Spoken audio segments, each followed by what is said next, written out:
សួស្តីអ្នកគ្នាអញ្ចឹងនៅក្នុងវីដេអូនេះខ្ញុំមកធ្វើការប្រាប់ក៏ដូចជាមកចែកម្លែកគ្នាយើងជាមួយនឹង content YouTube មួយចាស់ស្ដែងវាជាប្រភេទ content អត់ល្អឬក៏ជាប្រភេទ content កូនសត្វណាអញ្ចឹងសម្រាប់ content នេះខ្ញុំគិតថាល្អខ្លាំងមែនទែនសម្រាប់គ្នាយើងដែលគាត់នៅជនបទណាឬមួយក៏អ្នកដែលគាត់នៅស្រុកស្រែគឺគាត់អាចចាប់ផ្ដើមធ្វើ content នឹងបានគឺវាមានភាពងាយស្រួលមែនទែនហើយសម្រាប់ content នេះផងដែរគឺខ្ញុំឃើញថាមានបងប្អូនយើងចាប់ផ្ដើមធ្វើវាច្រើនហើយក៏ប៉ុន្តែសម្រាប់វីដេអូមួយនេះគឺខ្ញុំមកចែកម្លែកសម្រាប់គ្នាយើងដែលក៏អត់ទាន់បានចាប់ផ្ដើមធ្វើខ្ញុំសូមរីកមែនថាអ្នកគ្នាអាចចាប់ផ្ដើមធ្វើ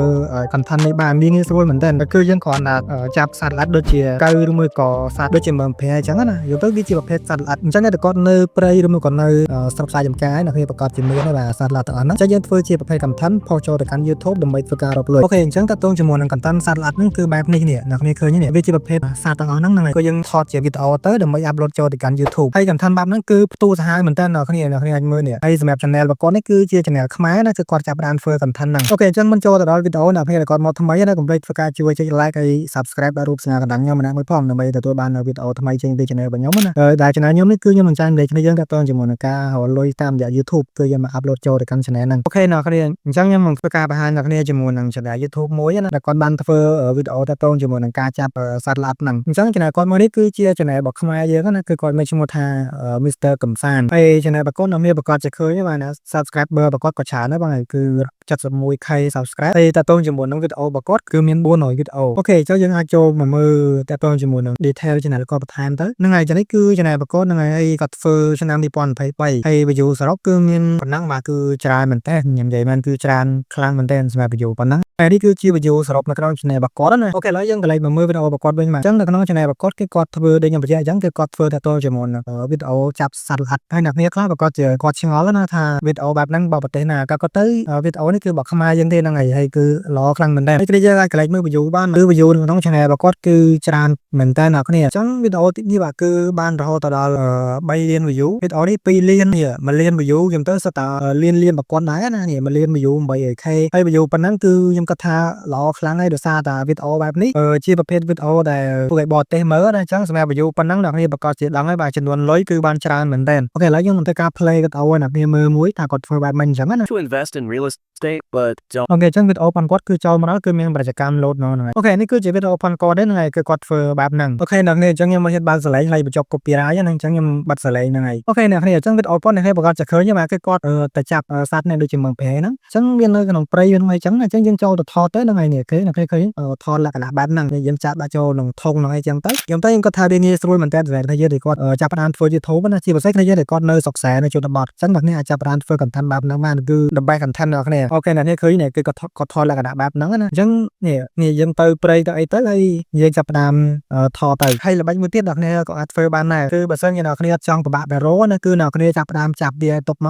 កហើយបន្តមកទៀតអ្នកគ្នាយកវាទៅបលែងទៅហើយយើងយកវាមកថតបាទយើងប្រើក្បាច់ស្កាប់ដាវណាយើងអត់ចាំបាច់ទឹកព្រៃទៅហៅវាម្ដងមួយទេគឺយើងចាប់ច្រើនទៅហើយមកហើយបន្តមកទៀតយើងចាប់ផ្ដើមបលែងនៅកន្លែងណាមួយដូចព្រៃណាមួយទៅហើយយើងថតទៅហ្នឹងហើយយើងអាចធ្វើបានដូចគ្នាអញ្ចឹងក៏វាល្អដែរយើងអត់ចាំបាច់ទៅក្នុងព្រៃដើម្បីថតទេវាអាចចំណាយពេលយូរអញ្ចឹងណាអញ្ចឹងតើតជាមួយនឹងការធ្វើវីដេអូគឺយើងតែចេះឆ្នៃដើម្បីឲ្យបានវីដេអូកាន់តែងាយស្រួលហើយវា professional អញ្ចឹងណាហើយមួយទៀតសម្រាប់គ្នាយើងគាត់ចង់ដឹងថា channel របស់គាត់ហ្នឹងគាត់អាចរកលុយបានប៉ុន្មានយើងអាច check មើលបានយើងអាចចូលទៅកាន់ website Social Blend មកដើម្បីមើលចំនួនលុយផងគាត់ណាអូខេអញ្ចឹងនៅពេលដែលយើងចូលមកដល់ website Social Blend យើងធ្វើការផាស link channel របស់គាត់មកនេះយើងផាសកន្លែងលើហ្នឹងមកអូខេនេះគឺ channel របស់គាត់នេះមានឈ្មោះថា Mr. កំសាន្តហ្នឹងហើយអូខេអញ្ចឹង website Social Blend យើងបានធ្វើការបង្ហាញចំនួនលុយក៏ដូចជាព័ត៌មាន channel របស់គាត់មកហើយអូខេអញ្ចឹងនេះប្រកាសជាឃើញហើយបាទ channel របស់គាត់មាន subscriber 71k ហើយតើតជាមួយនឹង country ដែលគាត់ដើរណាអញ្ចឹងសម្រាប់ country គឺគាត់ដើរនៅប្រទេសខ្មែរយើងនេះតែពេលមើលនេះគឺ KH Rap ហ្នឹងគាត់ថាគាត់ដើរនៅប្រទេសកម្ពុជាយើងហើយតើតជាមួយនឹង view សរុបរបស់គាត់គឺមកបង្ហាញច្បាស់មែនតើគឺដូចនៅក្នុង channel របស់គាត់ចឹងហើយសម្រាប់វីដេអូគឺគាត់មាន432វីដេអូអូខេឥឡូវយើងចូលដល់សំខាន់នេះគឺតើជាមួយនឹង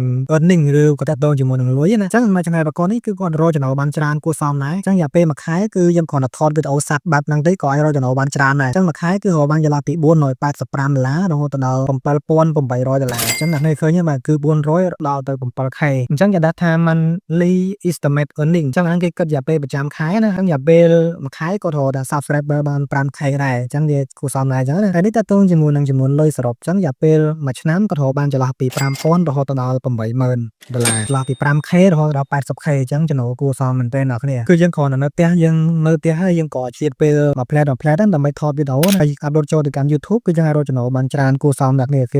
ឃើញនេះគឺ channel ប្រព័ន្ធនេះគឺរកចំណូលបានកួរសមមែនតើអូខេឥឡូវយើងក៏លេងមើលចំនួនលុយដែលគេគិតជាប្រចាំថ្ងៃណាអញ្ចឹងរយៈពេលប្រចាំថ្ងៃក៏គាត់រកបានគួរសមហើយអ្នកគ្នាឃើញនេះអញ្ចឹងរយៈពេលប្រចាំថ្ងៃនេះ estimate earning របស់គាត់គឺចន្លោះពី25 $20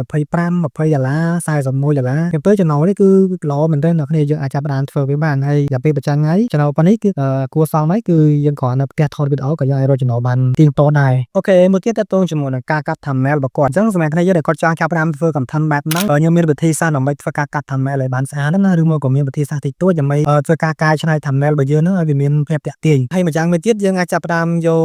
រូបរបស់គេហ្នឹងដើម្បីធ្វើការកែច្នៃទៅជារបស់យើងណាបានថាយើង AI ជំនួយដើម្បីឲ្យយើងបង្កើត thumbnail ឲ្យយើងថ្មីអញ្ចឹងសម្រាប់ thumbnail គឺបើសិនជាយើងធ្វើ content បែបហ្នឹងយើងអាចធ្វើការ copy របស់គាត់ទៅហើយយើងអាចយកដាក់ទៅចូលទៅក្នុង AI ដើម្បីឲ្យ AI យកបង្កើតរូបថ្មីឲ្យយើងណាអញ្ចឹងដើម្បីធ្វើការបង្កើត thumbnail បានអ្នកនាងអាច copy វីដេអូប៉ុនគាត់មកអូខេឥឡូវឧទាហរណ៍អ្នកនាងចង់បានរូបមួយណាដើម្បីធ្វើជា thumbnail ណាអូខេឥឡូវខ្ញុំឧទាហរណ៍ថាអ្នកនាងយករូបមួយនេះចុះហើយយើងអាចចូល copy មកណាយើង copy